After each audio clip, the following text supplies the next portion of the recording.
అని వాళ్ళు వీళ్ళు ఎన్నెన్ని అన్న పసి పిల్లవాడు నవ్వాడు.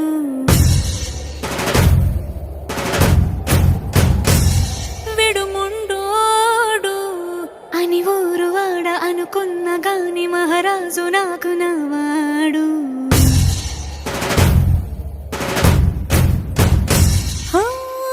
మాట పెడుసైనా మనసులో వెన్న రాయిలా ఉన్నవాడిలోన దేవుడెవరికి తెలుసును నాకన్నా.